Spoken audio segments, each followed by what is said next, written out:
Hey, what's up? Welcome to the Ready Bro Podcast, episode 32. I am your host, Big Ken TV, and to my left, you know who that man is. The Brokey Podcast.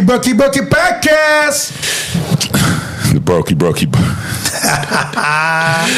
All right, man, let's get into this Browns, man. You know what? Every fucking week, I'm disappointed. Every fucking week, I just want to go down to the Browns Stadium and just start smacking the shit out the coaching staff and the owners. I said it.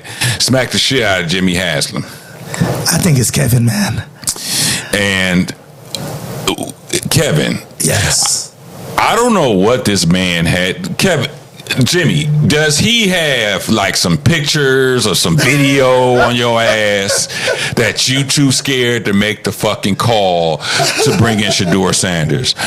I don't know if Kevin got some, some kind of investigative shit on you. He got some tape. Some paperwork. He got some paperwork. He got some video. He got something on your ass for you to be scared to make the call. Because all you need to do is go down and say, Kevin, play Shedeur. Take that bum ass Dylan Gabriel out of the fucking game. The motherfucker can't throw past 5 yards. And anytime he throw past 10 yards, it's an inaccurate ball. Yes, he had a touchdown. I get it.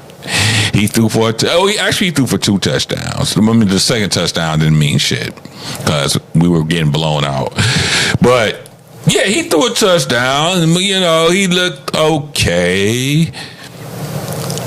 But it's not okay to look okay for the first 2 minutes in a 45-minute football game. You got to look good through the whole game. Absolutely. It isn't good enough to look good in the first quarter. You still got 3 quarters to go. Absolutely.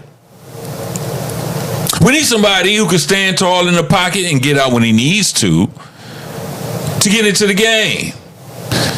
To win the game, I should say. To win the game.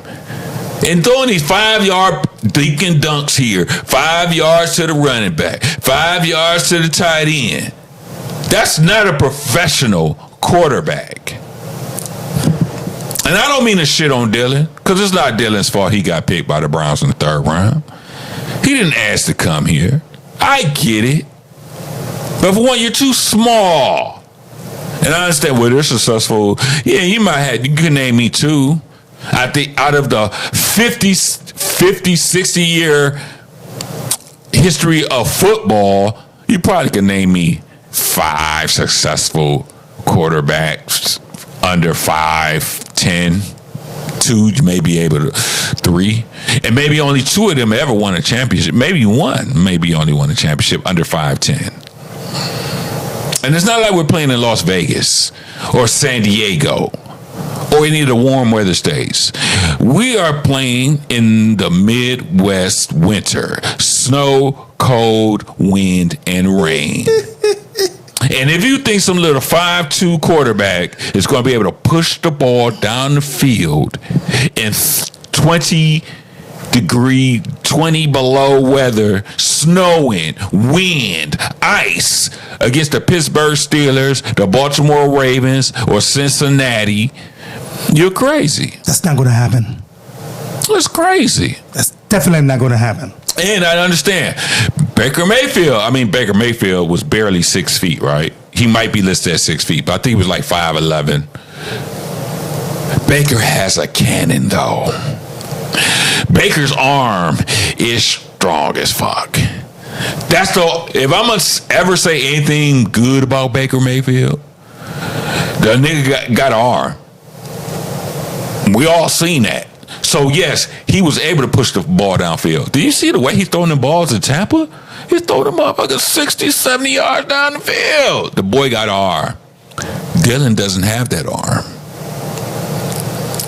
So don't give me that excuse that, with the combination of Stefanski's offense and rolling out, and they talking about he ran in college. Yeah, he ran in Oregon. He looks slow as hell in the NFL. Do you know why? Because the NFL is faster than college. My thing is, how long should we be persecuted? Huh? How long? The fans? How long should we just keep up watching this bullshit every weekend? Stop buying the tickets. Stop going to the game. Stop buying the season tickets. Yes, I am a longtime Browns fan. I am so sick of this shit. Matter of fact, I think this is going to be the last week we talk about the Browns. This is going to be the last week. For those people that always be talking about, Ken, you're talking too much about sports. This is the last fucking week we talk about the Browns until they play Shedeur Sanders. We are not mentioning the Browns again until he fancy plays Shedeur Sanders. We are not talking about the Browns again. So some of you might like that. Some of you might not. I am not talking about the garbage, but this is the last show we talk about the Browns until Shedeur Sanders touches the field as the starting quarterback of the Cleveland Browns. Go ahead, man. To be honest with you, man, I didn't even watch a game last week. All right. A lot of people didn't. Why? Oh, we know why. Tell me why. It's just a waste of time. The same old short pass. You can tell what he's going to do. I watched a recap. I didn't understand who he was throwing the ball to, bro. That deep throw. Who was he throwing the ball to? He threw 2 interceptions, too. Yeah, who was he throwing the ball to? I mean, the New England Patriots ain't a great team. Yeah, they're having a good season, but they're not this isn't the Philadelphia Eagles or the Kansas City Chiefs. You know, I know the Kansas City Chiefs struggling this year, but it's still the Kansas City Chiefs. This isn't Buffalo Bills. This isn't Kansas City. You know, this isn't even the Baltimore of old. This is a refurbished New England Patriots team with a second-year coach. Yes, they're 5-2, but you should be able to beat them. This is a winnable game. I think Kevin needs to go. Don't get me started on Kevin, man. Pack his ass up. I think Andrew Berry is real good. I think you keep Berry. But Kevin got to go, man. But it's hard to keep a general manager who came in with the coach because they normally, go hand in hand. So if you fire one, you fire the other. You understand what I'm saying? But he threw 90% of his passes against the New England Patriots 5 yards and below. I think he threw 2 or 3 passes past 10 yards. And when he does go past 10 yards, he's very inaccurate. He threw 2. Now, that last interception that he threw, it was like close to the 2-yard line. It was like seconds. I think it was like right before the half. Who throws that? Who throws that?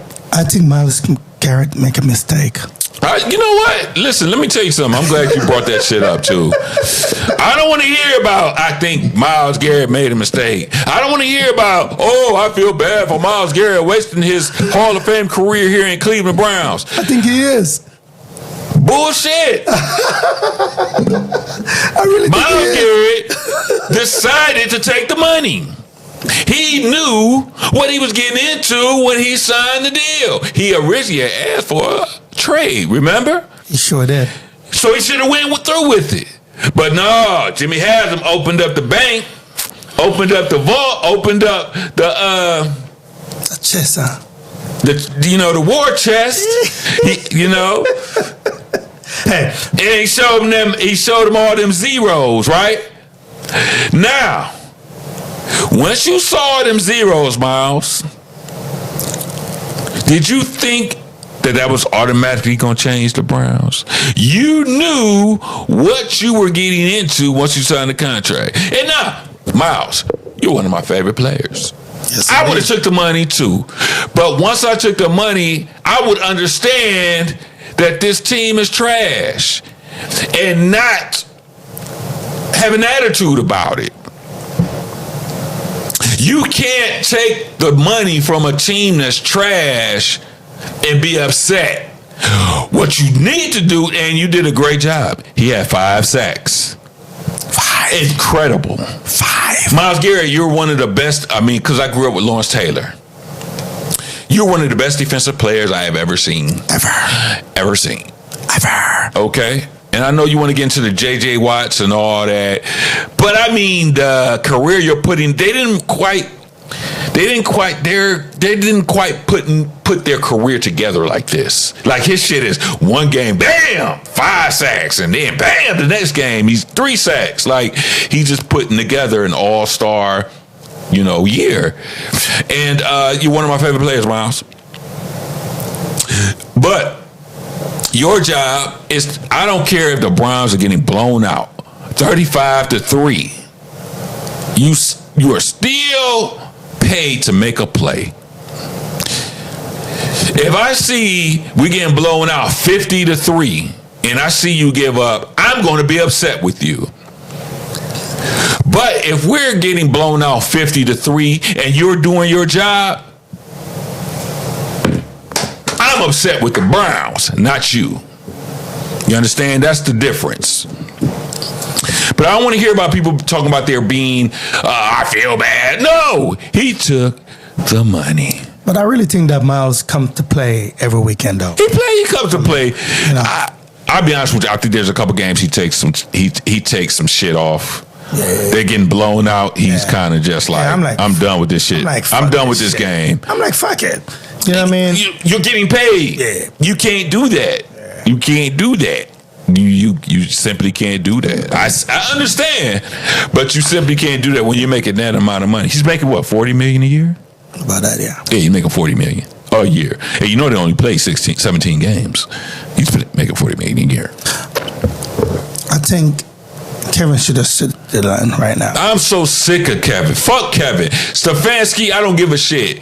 I know I would never get a Browns pass. I know I would never be a part of the Browns media. I know that.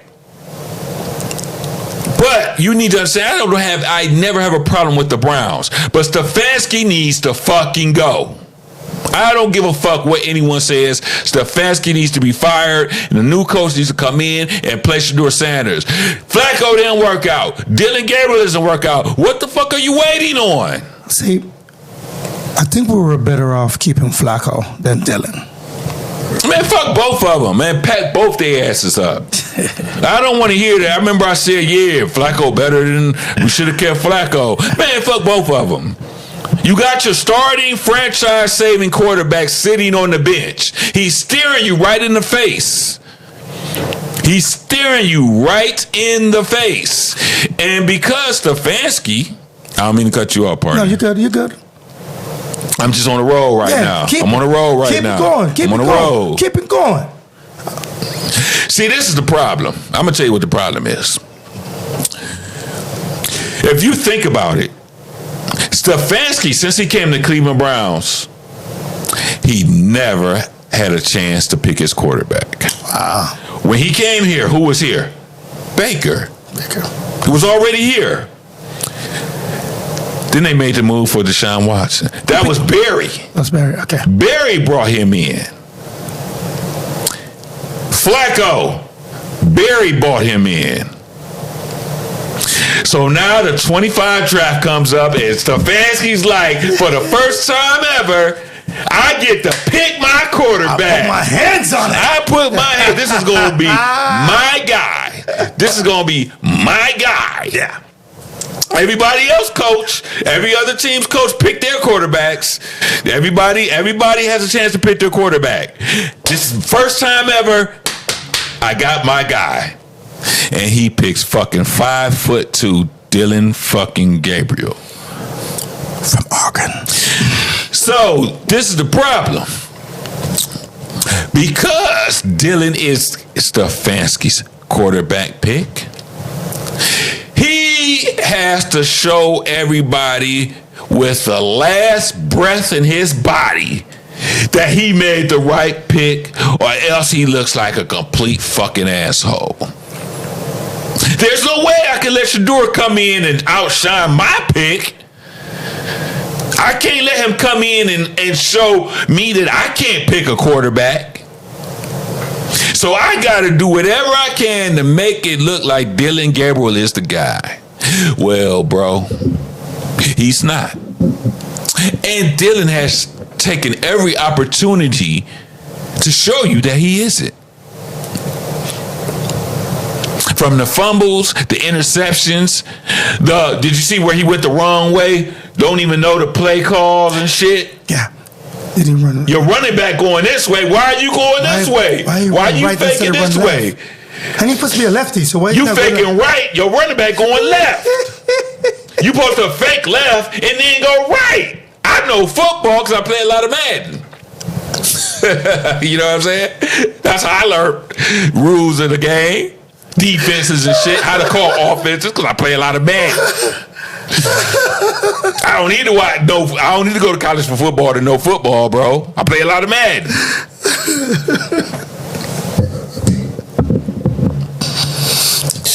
And I bust y'all ass if you know I'm the fucking best Madden player ever. Anyway, just let you niggas know you can't fuck with me. Big Ken TV, that's my PSN. But anyway, wait, let me hear what you got to say, bro.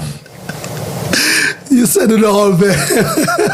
Man, I'm so sick of this shit, bro. I'm so sick of this shit. I really fucking am, bro. Go ahead, bro. The season is over for the Browns. But it didn't have to be, Wayne. It didn't have to be. My thing is this. You have two rookie quarterback. We ready to play one for 3 or 4 games already. When are you going to give the other quarterback a chance to come in and see what he can do? Why we still looking? He's on the sideline just looking. Like, coach, there's only 2 minutes left, man. Can I just go in for 2 minutes? He's begging for 2 minutes, man. He's not even asking for 5 minutes. He just wants 2 minutes. He just want to feel the ball. How long should we wait? How long? He won't even play Shedeur Sanders in garbage time. They was getting blown out in that fucking New England game. Guess what they did? Guess what he did to avoid putting in? He knew Dylan was going to get cooked. He put him on the injured list and brought up Bailey Zapp. What's up with that? So just in case he needed to substitute a quarterback, it wouldn't be Shedeur Sanders. Is the Brown cooking up something which we don't know about? The Brown ain't cooking up shit. Are we trying to get They need to be cooking up Stefanski's walking papers. That's what they need to be cooking up. Are we trying to get another number 1 draft pick? No. Why? You got your quarterback sitting on the bench. That's your quarterback. So why is just sitting Shedeur? Let me tell you something. Out of this year's draft, Jackson Dart, he's okay. He's put it this way. Jackson Dart was a good pick for the Giants. Mm-hmm. Is he going to be a great quarterback? Nobody knows. Can he play? Yes. The guy can play. He's been given his opportunities. But until Shedeur Sanders comes on the field and shows me that he can't do it, Shedeur Sanders was the best quarterback in the draft. All the quarterbacks, this Cam Ward, trash. What's Cam doing? Tyler Schoff in, I think, New Orleans, trash. All the quarterbacks that were picked before Shedeur Sanders, with the exception of Jackson Dart, only because he's been given the opportunity. Only because of that. Shedeur Sanders is the best quarterback out of this draft. And you got him sitting on the bench behind a guy who analysts said would have went in the 6th round. More like the 10th round for me. And there's no way you could tell me. There's nothing you can say to tell me that Shedeur Sanders is worse than what you got on the field. That excuse that Dylan Gabriel is the better quarterback is bullshit. It's bullshit. You could play quarterback better than Dylan Gabriel, bro. I know I maybe can kick the ball. I don't know about you on the ball.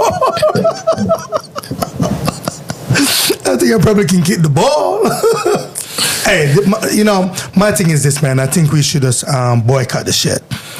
I should stop buying tickets, stop going to the games.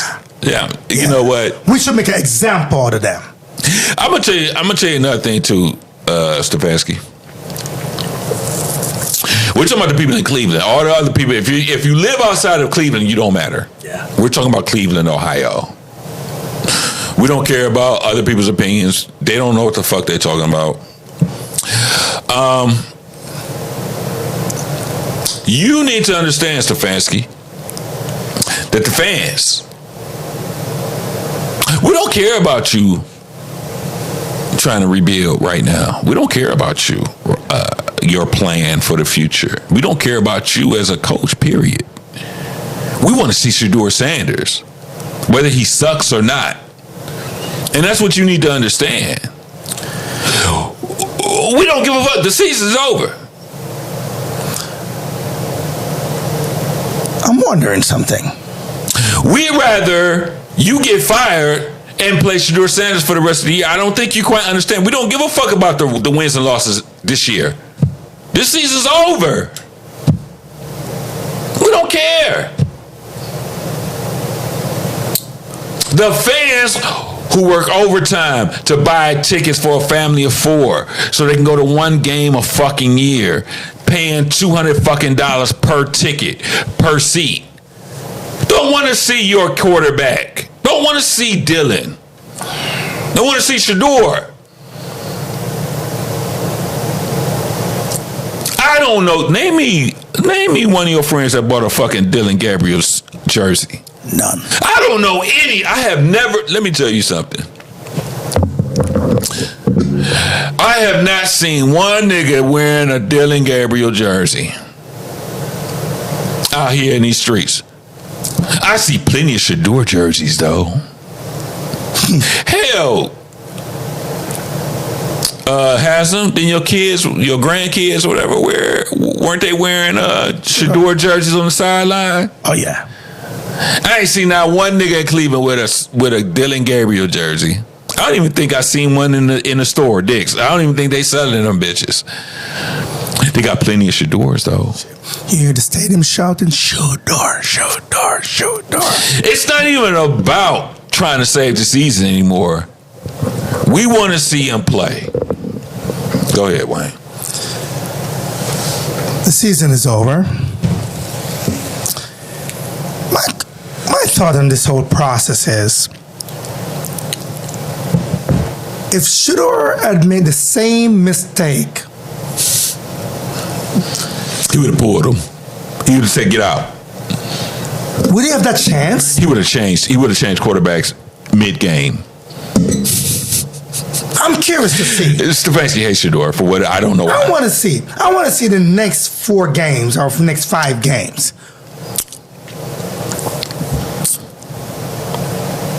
You know what? This should give my blood pressure out, man. Let's talk about this gambling, bro. I can't take it this shit. So recently, so everybody knows, unless you're behind under a rock, NBA is going through it right now with all these gambling situations, these gambling allegations. I mean, come on. So let's get into it like this.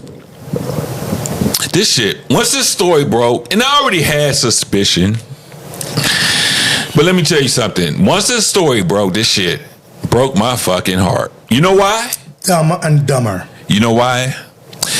Because I was one of the naive sports fans. I grew up on Michael Jordan.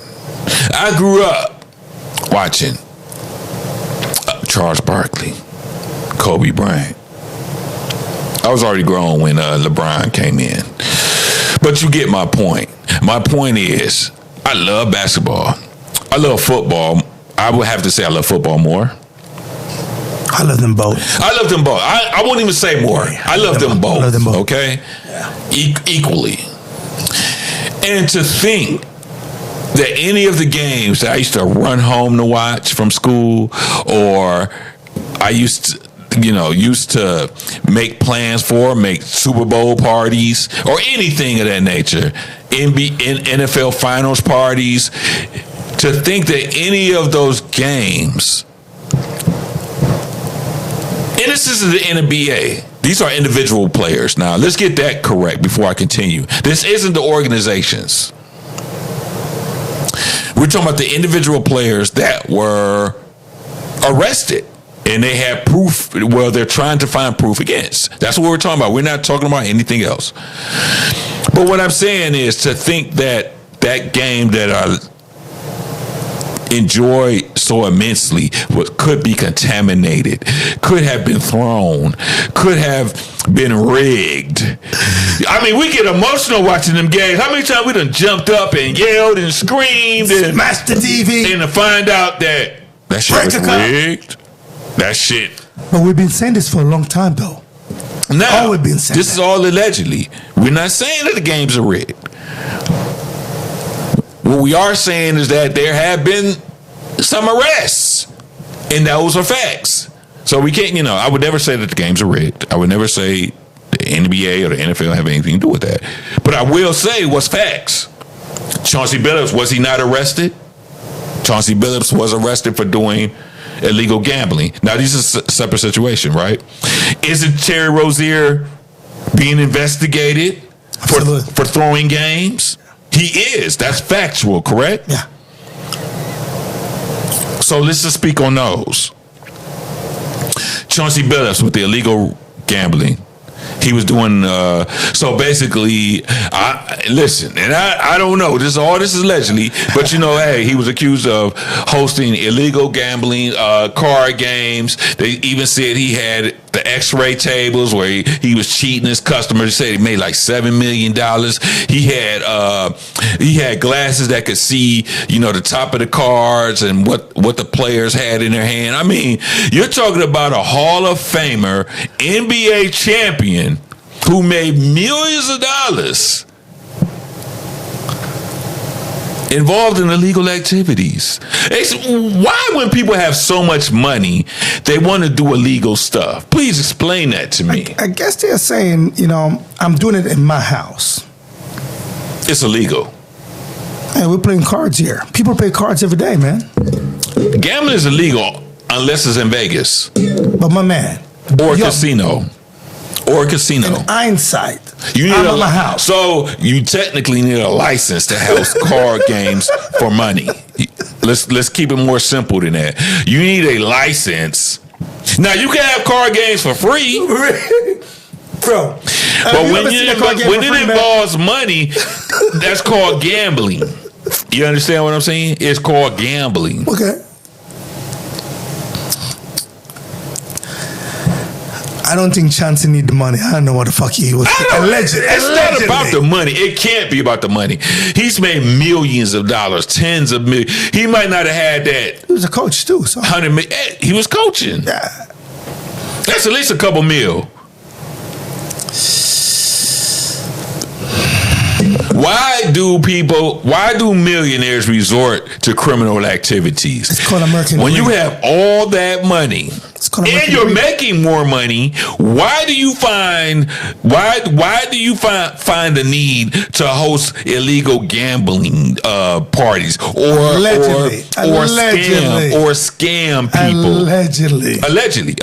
All this is allegedly. We all know that. Yes. It's allegedly. Yes. But I want to know, why did you put yourself in position to be accused of alleged gambling? Why are you in that position? American greed. Explain. Money would never be enough. And I don't understand. Why isn't money enough? The more you make, the more you If spend. somebody dropped $10 million. Yeah. It don't got to be 100 million. It ain't got to be $1 billion. If a nigga dropped 10 million, if God was to bless me with $10 million, I retire tomorrow morning in my fucking bank account, the last thing I would do is some illegal activities. I would be on an island being massaged by about 2 or 3 little people massagers. See, you can't say midget. Because midget is like a derogatory word. Little people. I would have little people massages. You know what I'm talking about? No, I don't. Little midgets.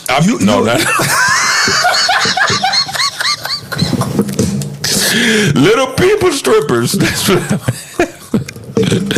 I had about 2 or 3 little people strippers massaging me, feeding me grapes. You want to stretch that 10 million, huh? Man. Living the life of my dreams. I wouldn't be thinking about no goddamn illegal gambling. I wouldn't be thinking about scamming. I wouldn't think about doing some shit that could jeopardize my career. Terry Rozier, allegedly, he was also allegedly being investigated for throwing games. Now, you're an active NBA player, though. You're making over $300,000 per game. Per game. So reports say that your profit on these games, allegedly, your friends and family allegedly were betting on was $200,000. That was it, $200,000. That's it? $200,000. But you have a $26 million contract. I don't understand, Terry. I really don't. And we ain't gonna talk about who's allegedly involved, because I don't want I don't want Nicky Knuckles knocking at my door or Terry the Nose. You know what I'm saying? Listen, man. Like, I don't want you to take away my red cup for I'm not gonna talk about who else they said was involved in this alleged I can't scams. afford nothing else but this red cup right here, man. So you're not gonna take that. You know, I don't need Nikki 2 times, Nikki 2 times knocking at my door. All I can say, man, I wish the best for the brothers, man. This is like a dumb and dumber situation. You guys are making money. Allegedly, if you guys are doing this shit, I don't know what to say, man. I'll beat your ass if I could possibly beat your ass, because that would be a dumb fucking move. Straight up. You know what I mean? So, I can't say. I literally cannot say if it's true or false. I think everybody is innocent. Allegedly. Everything's alleged. Exactly. You know what I mean? Everybody is innocent until proven guilty. So at this point, let's see what happened. That's all we can do, sit back and wait, you understand? And see what happened. Again, the fellas are innocent until proven guilty. Allegedly, it can be hearsay. They probably didn't come up with nothing. They can assume until they can prove it. Right now, the brothers are innocent until they can prove it. So that's the way I'm looking at things right about now. Until they can prove it, we have nothing to say about it. But the story's out there. Like I said, we don't know whether it's true or false, but I mean, the stories are out there. I saw the video of Chauncey Billups being led out of the courthouse or whatever. So I mean, it is what it is. I see a lot of people coming out of the courthouse.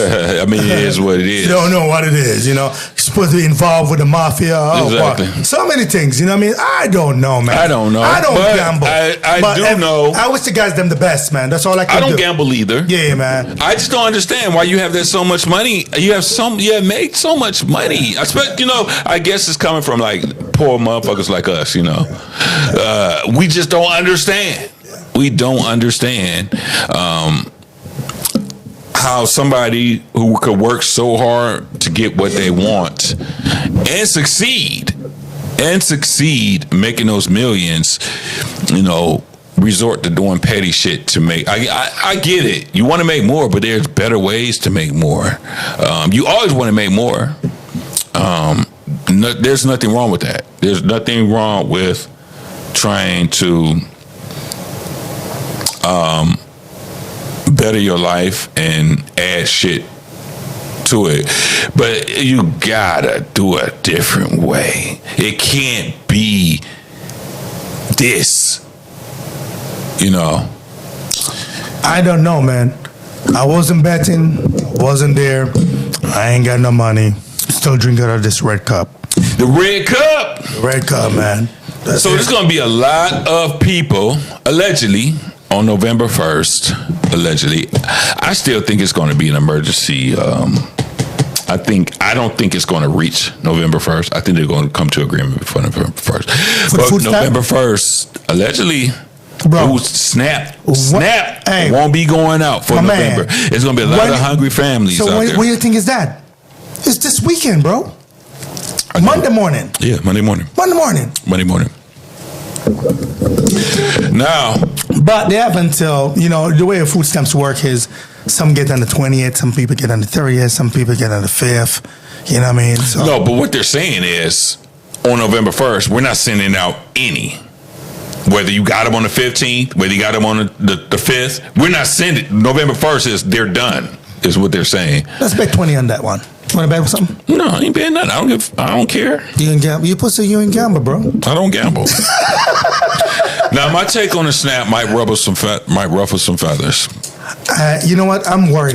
You go ahead. You go first. Yeah, I'm actually worried, and not only I'm worried about the senior citizens, the kids. You know, Thanksgiving coming up, and the grocery store prices are like so high in the store, and people cannot afford things as how it is already.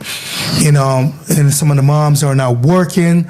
You know, I'm a little bit nervous about that. You know what I mean? You know, I try to feed a family, at least one family a year. You know what I mean? You know, so it's going to be a little bit tight this year. You know, let's see what happens. You know, that's going to be tough. Well, you ain't gonna like what I'm about to say. I want to hear it, brother. Let me hear it.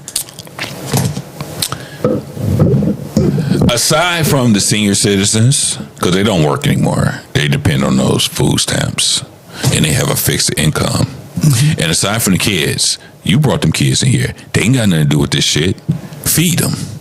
I get the kids.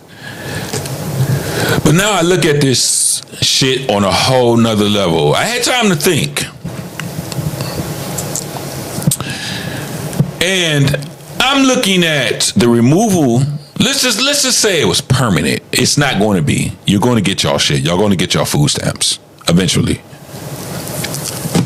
But then I look at this thing.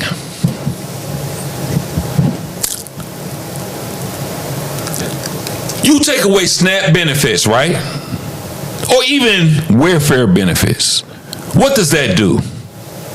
That forces, and guess what? I'm just going to say I'm talking about my black people. I know the majority of America, other than us, uses food stamps. We all know that. 70% of food stamp percentage is from people that don't look like me. We already know that.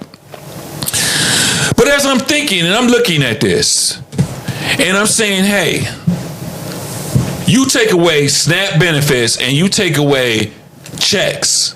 What does that do to the black family? I think it makes you want to get up and get your ass out and get to work. For so long, we have been dependent on government assistance, government checks, government food. And what does that do? The first rule is that, hey, black woman, you can't have a black man in the household if you want these food stamps. You can't have a black man in the household if you want this check. So what does that do? That breaks up the black families. The woman like, hey, Twan, you can't live here because that fucks up my food stamps for the kids. You can't live here because I can't get a check. And that's giving the government exactly what they want. So when you take away the food stamps, you've got accountability. Now it's time for you to get your ass up and go to college. Now it's time for you to get your ass up and go to school. Now it's time for you to go out and get that job. Everybody talking about, hey, we need to change the mentality and the culture of black America. Well, when are you niggas gonna start? When are you niggas gonna realize that the problem is within your own house? What's that term? The call is coming from inside the house. You heard that? The call, when in the scary movie and shit, they call, the call is coming from inside the house, not outside the house. You understand what I'm saying? And I see this as an opportunity to start rebuilding. Let's say they took them away permanently. Now you got to go get that job. And guess what? You can keep your man in the house now so that he can get a job and provide for the family. How many times have I heard, oh, I can't work only so often or else I won't get my check from the government? Nigga, that's what you're supposed to do. You're supposed to make more money so you don't get a check from the government. That's the most backwards shit I've ever heard in my life. Oh, I can get a job, but I can only work part-time. I've actually heard people say they won't work more than 15 hours a week because it will affect their government check. How asinine and backwards is that? You want to get more hours. You want to get off assistance. It's a temporary thing, not a permanent thing. Why do you think that other cultures that don't look like us have so much fucking shit to say about us? Because you're giving them the ammunition. They don't have to look far for evidence. You're giving it to them right in front of their faces. And this is not me downplaying anything. And I understand there are different circumstances to why different people are in the circumstances they are. I get that. I've been there myself.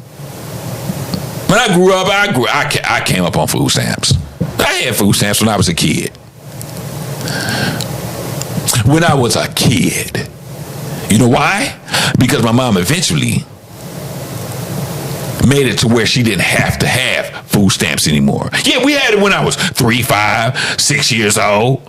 But as I got older, we was off of it because mom went out, handled her business. You understand? My mom was like, I ain't about to be on this shit forever. Yeah, you just had a baby. You really ain't got no money. The pops ain't nowhere to be around. Ain't nowhere to be found. Hell yeah. You do what you need to do. And that's what my mom did. She did exactly what she needed to do. But she also had a plan that she wasn't going to be on this shit forever. But I digress. The point of what I'm trying to say is, maybe this is a good fucking thing. That's the point I'm trying to say. Maybe taking away SNAP benefits, and like I said, other than for the kids and the senior citizens, this is a good fucking thing. Maybe we can start to go back to having family values. Maybe we can start to going back to women treating their men right. So if you don't have any snaps, if you don't have any checks coming in, oh, you a lot nicer to that nigga in the house now, ain't you? You got his dinner cooked now, don't you? Because he went out and worked for it. Because he lives in the house now. He doesn't have to stay down the street so you can get your check and your food stamps. Yeah, it's a lot of accountability now. Now you got to get out and work. But guess what? Y'all can afford the shit now because both of you are in the same fucking household.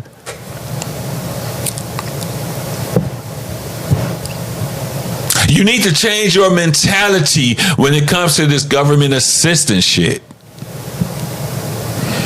Yeah, it's cool to do it temporarily. Like I said, I as a kid, we were on it. Absolutely. I would never knock that. If you hungry, please. And for the people that's talking about, yeah, I'm glad they're taking away this food stamps and all this talking that shit. No. Nobody should be in this country fucking hungry. I don't give a damn.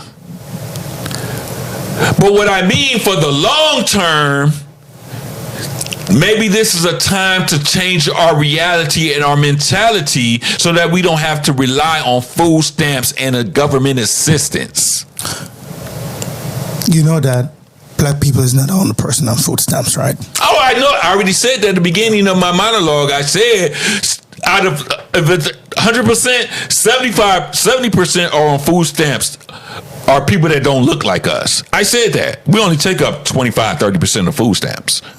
You understand what I'm saying? But don't forget, we're only 12% of the population. You see what I'm saying? Mm-hmm. So there's no way we could be the majority in anything. You understand? Absolutely. We're 12%. If you got 100% of the United States, we're only 12 to 15% of the population. No way we can have 100% of anything. You understand? That's including government assistance. So the people that don't look like us take up the rest of the government assistance recipients. They're the rest of the recipients. You see what I'm saying? Mm-hmm. But my take is that maybe this is an opportunity to start flipping this shit. Will it flip overnight? No. But taking away stamps, taking away food stamps, makes you take accountability. Not only stamps, but what about vouchers for daycare? You got to keep those. Listen, you understand. Listen, you're not understanding. I'm just saying, not only food stamp would cut. Yeah. Vouchers everything. The checks, the vouchers, all that shit. Cut. Right. Yeah. So this is another thing too. They want you to work to get these stamps, whatever, food stamps. And they want to take away daycare. Well, who's going to watch the fucking kids? That's the biggest question right there. But then, to play devil's advocate, I start getting into, if you're on SNAP and you're on government assistance, why are you having so many fucking kids? To regenerate and populate the population. Which is what every race does, right? Yeah. It ain't just us. I know. So you can't point your fingers talking about, wait, you're on government assistance, why are you having so many kids? So if we stop having kids. Because everybody else is having kids. So if every generation, think about it, if every generation stop having kids, what happened? I get that. I understand that. I understand that. But the point to what I'm trying to say is, the kids ain't got nothing to do with it. You understand? You decide to have the kids, you take care of the kids, you do what you need to do, take care of the kids. My point is, you take away SNAP and you take away these checks, I think it leads to accountability, because the government wants the black family to break up. They want the black family to be in disarray, because then that makes you weak. You don't have any voting power. You don't have any spending power. You don't have any educational power, because you're staying on food stamps. And most people that on Section 8 and shit and whatever, they ain't sending their kids to college. I'm not saying that there aren't, but from a large percentage, they're not sending they don't even give a fuck. I'll be real. I know my friends, and I see their parents, and I see how I've been in my friends' households. And I'd be like, yo, have you ever been over your friend's house? And be like, oh, I'm so glad she ain't my mama. Let's keep it real. I've done that with plenty of my friends. I said, oh my God, I'm glad I got the mama that I have. God has blessed me with my mother. You understand? And I don't mean to go on a rant, but the point is, maybe this is a good thing. Maybe this will help stop breaking up the black families. Now you don't have to have Tyrone stay down the street so you can get your benefits anymore. Now maybe you can go out and get that education, go out and get that job so you can take care of them kids you made. And if you need assistance to help with the kids, maybe you should stop having fucking kids. So you think we're settling? Maybe stop at 3, 2. Stop at 2. You don't need 4, 5, 6 kids, and you stay in the projects. Fuck you need 6 kids for? And you got the nigga staying outside the house.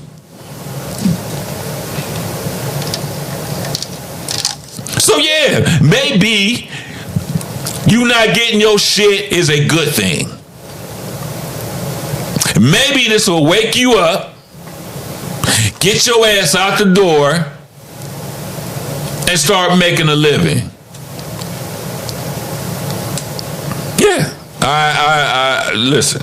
Is it official? It's not official. It's all the shit we've heard. We don't know what's official or not. But should they take away SNAP benefits? I don't see it as a bad thing. I think it's a bad thing. Okay. And the reason why I say it's a bad thing is, again, you have senior citizen, you have people which,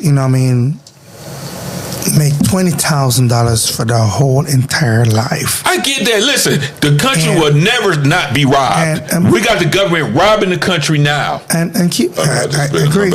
agree what you're saying. They're robbing the country as we speak. Yes, but you have to look at, so there's 3 classes of people in the U.S. Mm-hmm. Rich class, poor class, the middle class. Shit, ain't really no middle class anymore. Well, the middle class makes It's disappearing. Nah, it's disappearing. No, so remember the middle class. It's disappearing. So the middle class. The middle class is being absorbed into the poor class. I would say no. Yeah. And you're why I say no. So if you make $1,000 a month, I want you to listen to this keenly. If you make $1,000 a month, where are you going? Cannot get free health insurance. Okay. All right. But you can get subsidized health insurance though. Obamacare, you can get subsidized.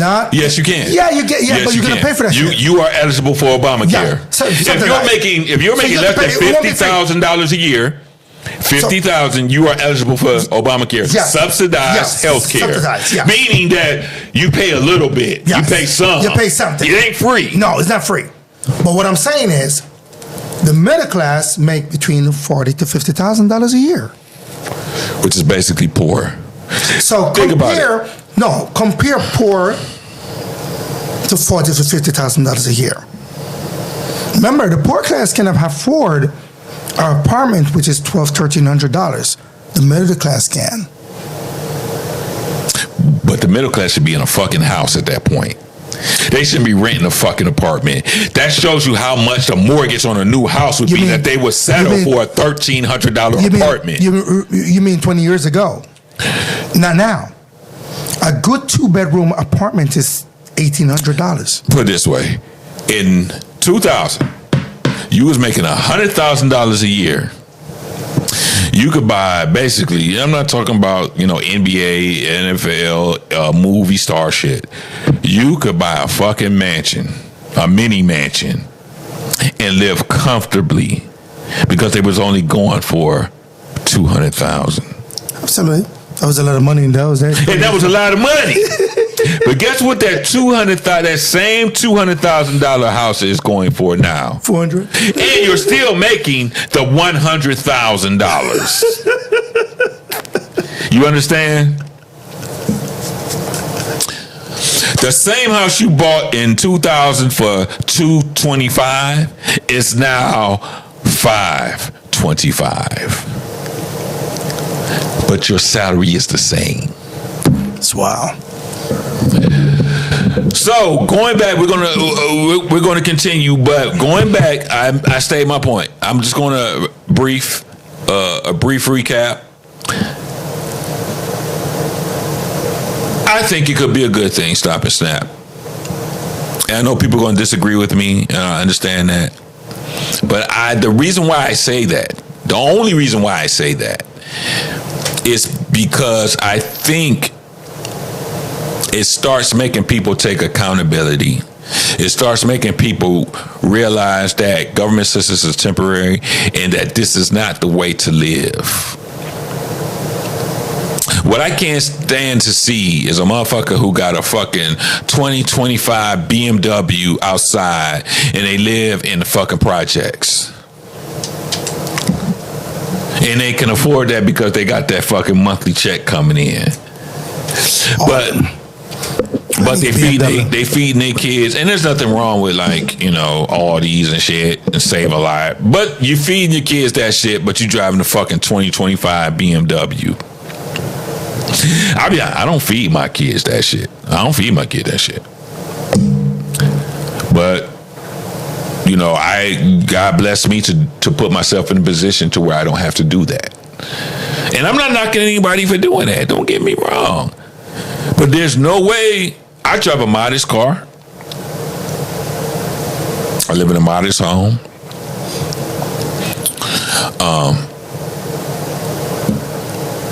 Can I drive that BMW? Absolutely.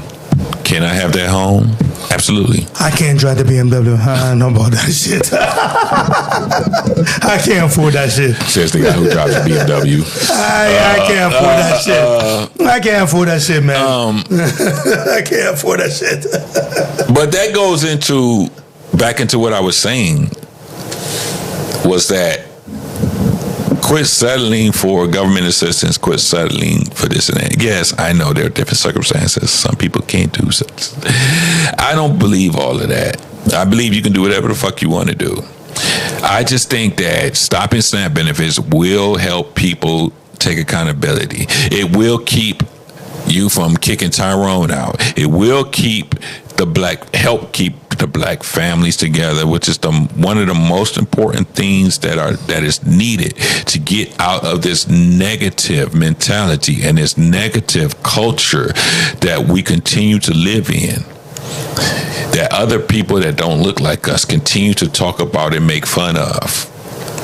But you don't think they should just, instead of doing that bluntly, nah, man, just take them all off. Fuck it. Just wean them off a little bit, give them a chance to find jobs, give them a chance to, get into programs. Because keep in mind, you know what I mean, you're talking over 30-40% of people, man, who getting stamps. So my question to you is, what year are we in? 25. Okay. And before that, so it was 25, the 2000s, the 90s, the 80s, the 70s, the 60s, the 50s. When are you going to start? When are you going to start taking accountability and start changing the cultural aspect of this? How many excuses are you going to keep stopping you from making a turnaround in Black American spending power, financial power, educational power? When are you going to say this shit needs to stop and we need to get on the same level as our counterparts? When are you going to? Next year? 5 years from now? 20 years from now? The year 3000? When are you going to stop and make this turnaround? When are you going to say, hey, enough is enough? So you can say wean them off. You can say take it slowly. They've been doing that. But keep in mind when you get rid of this, basically you're trying to say, are we going to get rid of low income people? Yes, get rid of low income people and make them middle class people. Make them elevate themselves, make them educate themselves, make them go out and get jobs so they are no longer lower income people. I want a society where there is no lower income people. That's a society I like. We have a lot of projects in the U.S., bro. Are we going to clean that up? By deciding to do something now and not waiting 5, 10, 15, 50, 100 years from now. Because it's never going to happen at that point. Do something now. Take this time and opportunity to do something. Anything. You understand? Anything. I got a question for you. Is it acceptable to pressure your partner with sexual activities that they are uncomfortable with? You want me to answer that? You want me to answer that? Yes. And then I gotta say my 2 cents. You come into my world, I shouldn't have to pressure you for shit. You sign up for this shit. You know what I consist of. I come with a total package. I'm assuming. Hey, don't get too vulgar now. Bro, I'm just being honest. Why I gotta pressure you? Just like I'm bringing it every night, you should bring it every night too. Why I gotta beg you? Exactly. Why am I begging you? Go ahead. Why should I beg you? Hey, babe, you think I should get this tonight? Hey, are you gonna, No! But what if they're uncomfortable with? They're not saying, so the question isn't saying that they aren't satisfying you. The question is, let's say you want to try something new. Can you be with a woman that doesn't want to try new things in the bedroom? Well, she's going to stay by herself. She's going to stay single because that's not going down. Listen, man, if I tell you I want you to put on that that switch come out. What? Yeah, the switch with the... What's the switch? Wait.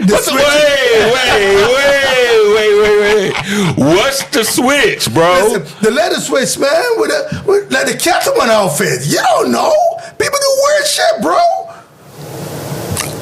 You're in a relationship, exclusive relationship. Okay. You understand? All right. It's my job as a man to make sure my woman is happy. Okay. All right? Yeah. And it's her job. To a certain extent. You know what? I mean, It's not my job to make a woman happy. No. She needs to be happy on her own. No, in the bedroom. No, I'm talking in the bedroom. Okay, in the bedroom. In the bedroom. All right. My job as a man, as a lion. As a lion. Not a cub now, a lion. To make sure she's happy. In the bedroom. You understand? Yeah. I don't want no cold feet in my bedroom. Cold feet. I don't want nobody to tell me I don't know if I should do that. Ooh. I shouldn't be begging you to do that. You come explosive, ready to play, because I'm always ready to play.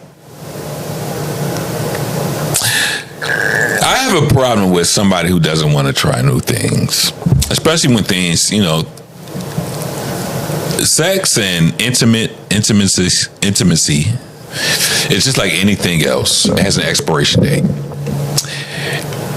It does. Has an expiration date. What do you mean it has an expiration date? It has an expiration date. What do you mean? Meaning that what was fun and exciting at one point isn't fun and exciting anymore. You have to bring something else new into it. And if you have a partner, this is supposed to be your life partner, your wife, your life partner, and she's uncomfortable with certain things. Let's say I bring up something. Let's say I want to do something different. Tell her you want a pole in the bedroom. She's going to say she Exactly. Let's say I want a pole. Yeah. In the bedroom, and I want her to dance for me and stuff. I'll tell her to get her fat ass on that pole, man. Stop talking bullshit to me, man. You're going to get on the pole. That's what I want you to do. Get on the damn pole. What are you talking about? I mean, come on. You're going to get on the pole. That's what I want. Hey. When you marry, I mean those aren't the words I would necessarily use. Bum that shit. Now, let me tell you, I'm going to keep it real. See, that's the problem. We mans always hide our feeling, what our desire, and what we want. Why do you have to hide the shit? See, that's when cheating involved. Because if your wife ain't giving it to you, you're going to go somewhere else. Somebody will. You're going to go somewhere else and do it. Yeah, exactly. Do you think I want a woman to go home? I come home from work, you're in a full jogging suit like you're going to the gym. I'm looking like, what the fuck you have on? Yeah, wear that sexy lingerie you wore when see, that's another thing. Where's that sexy lingerie you wore when I met you? Now you come to bed with a bonnet and a motherfucking granny dress. My throat hurt. All kind of bullshit. My lips hurt. But 2 years ago it wasn't though. Nah, you was taking the meat off the bone. You know what I'm saying? Nah. All of a sudden now. I'm not in the mood. Oh shit. Oh, you're not in the mood. Listen, man. Shit. Listen.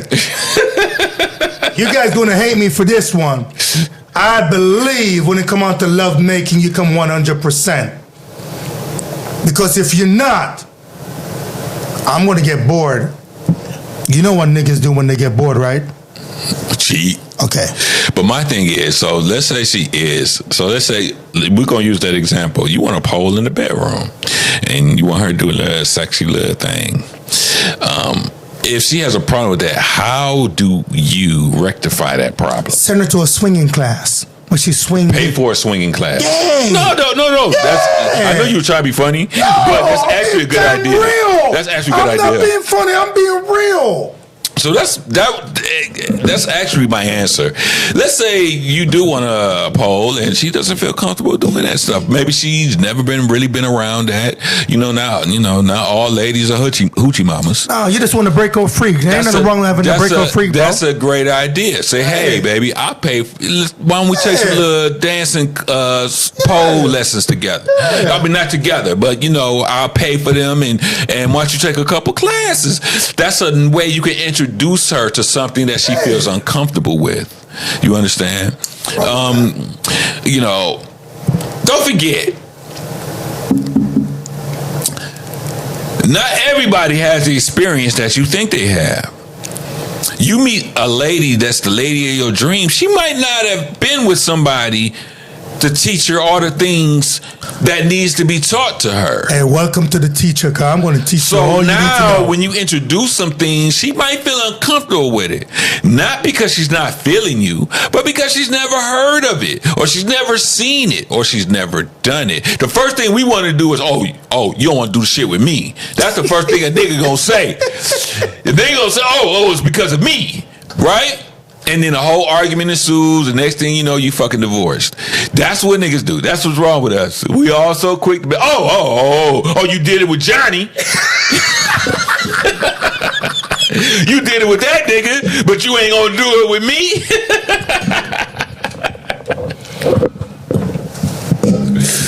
That's the first thing a motherfucker gonna say. Is, oh, you did it with that nigga Twine. I heard. Somebody told me. I have a big but you can't problem. do it with me. I have a big problem when you meet a girl for the first time, and 6 months to a year, she's going hard, and all of a sudden, she feel like she have you wrap around her finger, and all of a sudden, she ain't gotta do it no more. Everything stop. I think you meet the wrong brother, because that's the problem. That is a problem. You know what I mean? I don't think we fellas should hide our desire. Every man has a desire. Right, brother? I do. Yeah. Absolutely. You know what I mean? So I'm like, I shouldn't have to force you. Matter of fact, I shouldn't have to tell you shit. Well, that's the thing. I shouldn't have to force anybody to do anything, and I will not force anybody to do anything. I do think, though, that when it comes to, if I'm with a partner and she just doesn't want to try anything new, everything we've done is dried up and used up, and I'm bored, and it's causing a problem, and she doesn't want to try. If I say, hey, why don't we try this? Why don't we do these classes together? It ain't even gotta be nothing like that. Maybe I want to say, hey man, why don't we watch some videos before, get us in the mood. Hey. Or maybe I want to say, hey, why don't we do this and do that? And you're just not susceptible to it, and you're just not listening to it, or you just don't want to do it whatsoever. I think that's a problem. Hey, Ken, I'm going to be honest with you, man. I do not want a boring ass woman in my life, man. Exactly. If you're bored, man, you can just, just tear your application up, because that's not going nowhere with me. That's a waste of my time. Because boredom is just going to lead to you like, hey, fuck this shit. I'm about to go somewhere else. I'm about to find somebody else who's going to do it. Bored give you a limp. Let's keep this shit for real. A bored woman give you a fucking limp. It's simple as that. And I'm just being honest. No, it's true. Why hide this shit? We are grown up in this shit. I shouldn't have to hide how I feel. I'm just telling you. If you're bored, you give me a limp. And if you get a limp, what do you think is going to happen? I'm out. Yeah, so to answer the question, is it acceptable? No, it's not acceptable. And it goes both ways. Ladies, if you got you trying to save your relationship and a dude don't want to try new things, it's possible that he's not into you anymore. And at that point, there's no sense in trying to save the relationship. And I think it's the same way with the men, from the men's point of view. If I'm introducing new shit and I'm saying, hey, I want to keep this shit going because, in my opinion, this doesn't go for everybody else, but I mean, sex and I'm gonna say intimacy. We're just gonna say intimacy. Intimacy is one of the major parts of a relationship. Come on. Yes, I know we're supposed to be together for our personality. We're supposed to be together because we like someone. We're supposed to be together mentally. Hey, all that's bullshit. We all know that. If somebody isn't fulfilling your intimacy, most likely you're going to lose interest in them, and you're not going to want to be dealing with them. And the next thing you know, you're going to step outside the house on some bullshit. And that goes both fucking ways. I get it. If you do encounter this problem, like I said, suggest some classes, suggest some videos, watching some videos. Y'all know what I'm saying. Suggest doing stuff together. introduce her to new things. Say, hey, I want to try this. And if she's into you, she will try it. She will. Now, would she like it after? So you can only do it once. If she tries it once and says she doesn't want to try it again, that's fine. That's fine. I'm okay with that. And it could be anything. We're not going to get vulgar on this show. Use your imagination. There are a million things you can do to spice up things in the bedroom. Okay, a million. It's unlimited to what you can do to spice up. Whether you want to do role play, you want to introduce toys, you want to introduce videos, you want to do a dancing pole, you want to bring in visual aids, food, anything. It's a million things you can do. Another partner.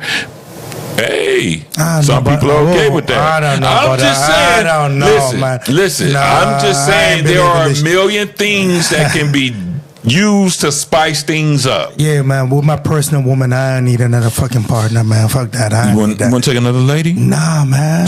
I'm kind of. I don't like to share like that, man. What if it's her idea? Nah, then you know what? She's not for me then. Because if you don't do it, she's going to do it with somebody else. Then she can go with somebody else. That's not for me, man.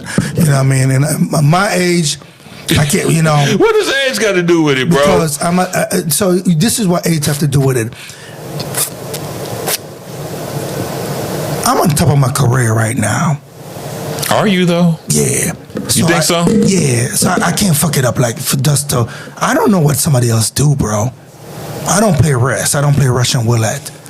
You know what I mean? So bringing in another partner, I don't know if I could do that.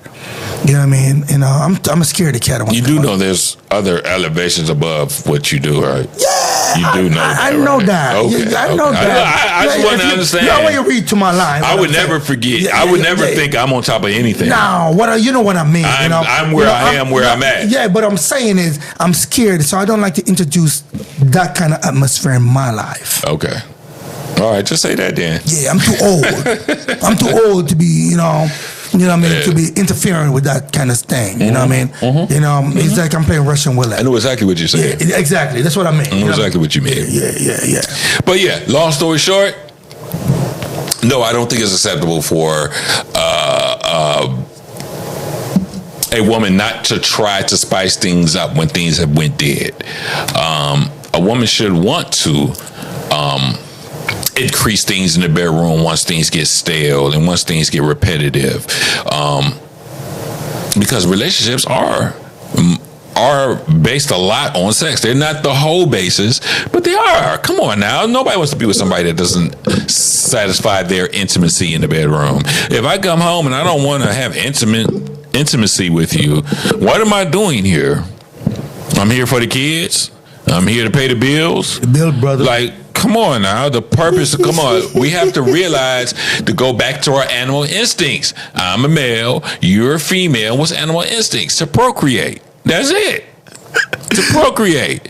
Now, humans, you might not have known this, humans and dolphins are the only ones that procreate for pleasure. Oh, for real? Oh, well, okay. Everybody else is straight making kids. Bro, they only do it for kids. All over again, huh? Us and dolphins are the only ones that say, hey, we don't want no kids. We just want to do it. You know what I'm saying? Yeah. Everybody else, all the animals in the animal kingdom say, hey, we got to make kids. We gotta populate. You see what I'm saying? I don't care how I feel. We just got to make kids. We, humans and dolphins, we don't want the kids. We don't want the kids. We want to get it in. You know what I'm saying? Because like most animals in the animal kingdom, once the female gets pregnant, they don't bag them no more. That's it. Oh, you good? You good? All right, I'm out.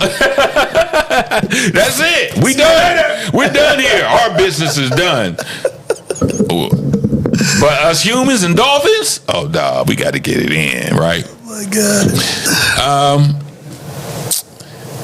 Can your relationship recover from a cheating spouse? I would say yes. I know. And here's why I said yes. I feel like everybody deserves a second chance. Oh, bullshit! Bullshit! Bullshit! Bullshit! Go ahead, man. My fault. I didn't mean to interrupt you. Go ahead and finish. Go ahead and finish, my dude. I think you can forgive that person unless the person become a repeated offender. Well, they're going to become a repeated offender because you let them get away with the first time. What a motherfucker say? If I get away with it once, I can get away with it twice. I can get away with it 3 times. I can get away with it 4 times. I'm a firm believer we're not perfect. We're all born in sin and shaped in iniquity. And we're not perfect. I understand mistake made. Accident made. Bullshit. You understand? And I feel one chance. Because sometimes it's just a fluke. You know, a certain situation, you have a couple of drinks and it happens. You smoke something and it happens. You know what I mean? It just happens. You know, I don't think a man and a woman that say, "Oh, I'm going to go out, I'm going to lay up with somebody." It's just it's a mistake. No. No? So you don't believe in second chances? I don't think cheating is ever a mistake. You don't think so? No. Why you say that? A mistake is, not adding 2 plus 2 together correctly. You didn't look at the numbers. That's a mistake.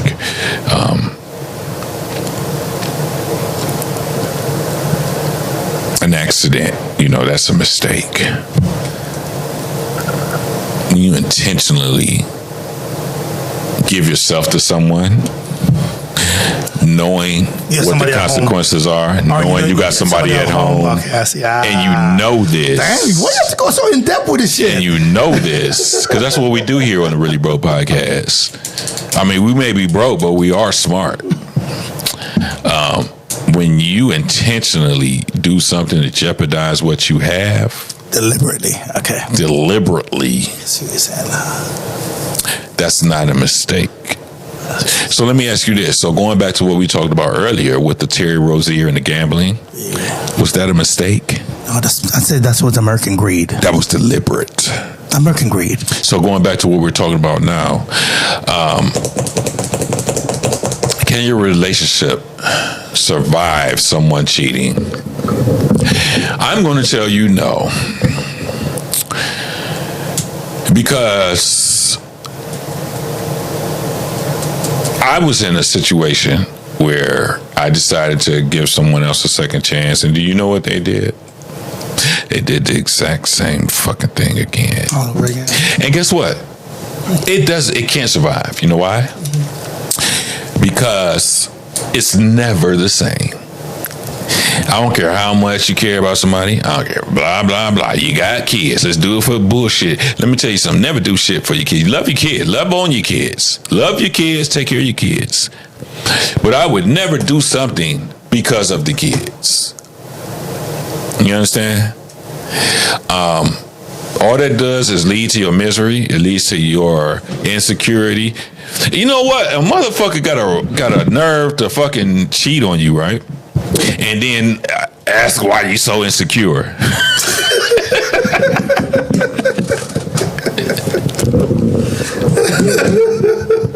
And the crazy thing is this, but like, you see motherfuckers that go through that shit and then, get a motherfucker a second chance, whether it's male or female, and then the person that cheated act like everything the same.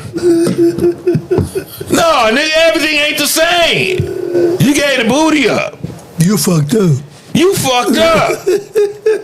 And now every time she go out, every time she go to a party, a function. Where you going? Where you going?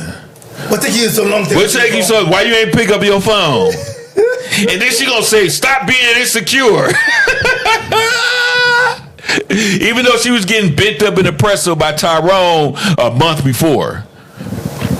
You caused me to be like this. You made me like this, bro.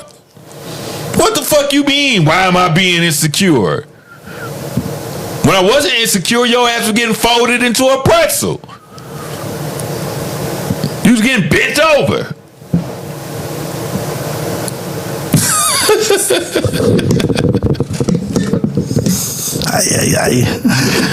Hell no, a relationship can't survive it. Because all it's going to do is lead to insecurity, mistrust.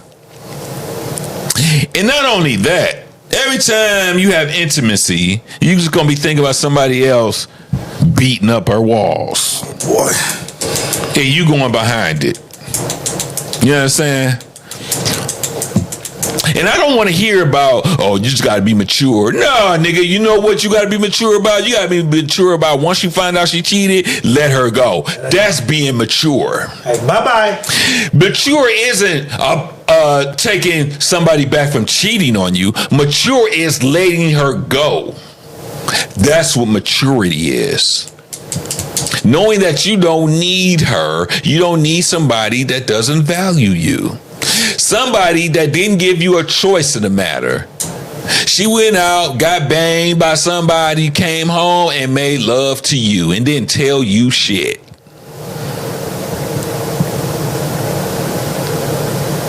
And now you found out a month later she was cheating, and now you start thinking back, oh shit. You start hindsight a motherfucker, ain't it? All them nights she said, oh yeah, me and my friends, this a girls' night. You're right. We can just go on a brunch. It's the ladies. Oh, we just doing a girls' trip. And nigga start scratching his head like, wait a minute. Now it all makes sense. And all they're gonna do is just lead to trouble and fighting and mistrust and all kind of shit, arguments and all kind of shit. No. I've always said, don't spin the block. She cheats on you, go find a new one. And with that, thank you for joining us on the Really Broke podcast. Oh, you got something else to say, bro? Yes, man. I just want to shout out to all my families in Jamaica right now. Jamaica! Going to a Category 5 hurricane. Oh, yeah. I did read that. I just hope everybody, not only my family, people all over on the island, hope they're keeping safe. Prayers going out for you guys. And, just keep safe, keep warm, you know what I mean? And,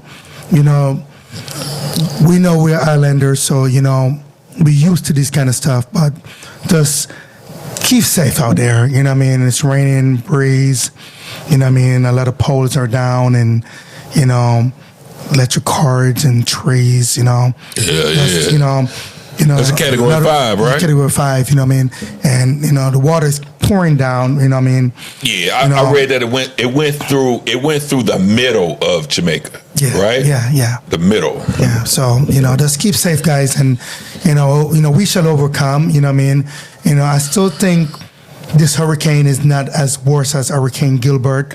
But don't Jamaica don't they get here? I mean, like Florida, the United States get hurricanes. Yeah, but there's different categories. Of course. I know that. But I'm talking about...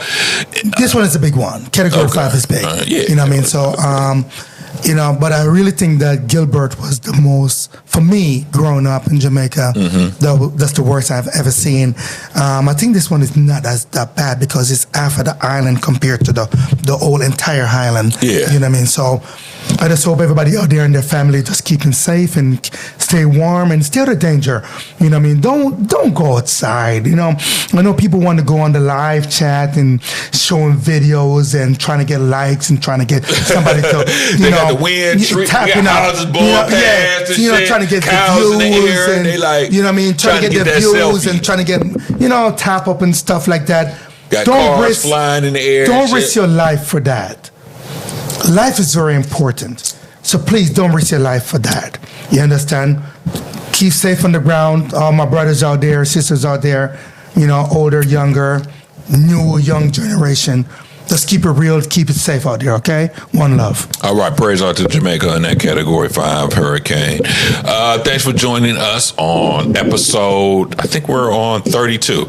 Episode 32. The Really Bro Podcast. Don't forget to check out my socials, IG, TikTok, and YouTube. All episodes will be on YouTube and Spotify. I got to work on Spotify. Something's going on my Spotify. But anyway, definitely catch out the full episodes on YouTube. The Really Broke Podcast channel, IG, the Really Broke Podcast channel. And don't forget to check out my Twitch. I'll be going live in about 10 minutes. And bust your asses out. Oh, damn, no Diddy. Pause. Bust y'all in some Madden and shit. So, hey, I appreciate it. Y'all be safe out there. All right, everybody on the ground, man. Just keep safe out there, man. Cleveland, anywhere you at in the U.S., man. Just keep stay safe out there. Stay safe. Man. All right, keep see it y'all real, all right? See y'all next week. All right.